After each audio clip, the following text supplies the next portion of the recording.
Nigeria is a disgrace. The whole thing is a disgrace. They're killing people by the thousands. It's a genocide, and I'm really angry about it. And we pay, we give a lot of subsidy to Nigeria. We're going to end up stopping. The government's done nothing. They're very ineffective. They're killing Christians at will. And, until I got involved in it 2 weeks ago, nobody even talked about it.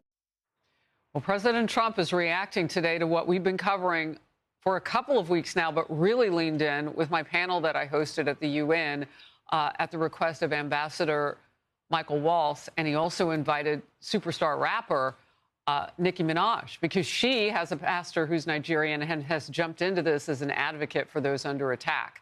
Horrific violence in Nigeria against mostly Christians, and a third mass kidnapping this week alone. So it's getting worse under President Tinubu over there.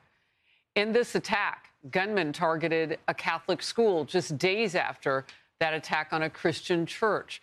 Islamic terrorists in Nigeria. There are now 22 of those groups, including Boko Haram, and some of them are aligned with ISIS. They are targeting Christians and have been for years. Some experts, as well as the president, are saying that the mass slaughter needs to be contained. And you heard him here. The government now over there has to do something about this. I joined U.S. Ambassador Waltz for an event on the crisis earlier this week. I served in Nigeria helping train their Navy SEALs for hostage rescues and to go find these girls. And Harris, it is horrific what is happening to them right now. We were able to get many of them back, but not all of them. And as a father of a daughter, it's just horrific to think little girls, 8, 9 years old, being kidnapped out of their schools and sold into Islamic sex slavery. Senior Foreign Affairs correspondent Greg Palcott has the latest. Greg. Hi, Harris. That's right. More violence in Nigeria. Christians again under fire. A Catholic secondary school in the town of Gwara in northwestern Nigeria attacked by gunmen. Local media says as many as 52 kids were kidnapped. A desperate search involving military and police is on right now. And yes, earlier this week, a Catholic church nearby was attacked. 2 people were killed and 38 worshipers abducted. The ransom per person, $69,000. Thousands of Christians have been killed in recent years there, leading some, yes, to speak of a Christian genocide. President Trump has branded Nigeria a country of particular concern regarding religious freedom, threatening to apply sanctions and send in U.S. troops. Here's how a State Department official put it at a congressional briefing yesterday. The Trump administration is developing a plan to incentivize and compel the Nigerian government to better protect Christian communities and improve religious freedom.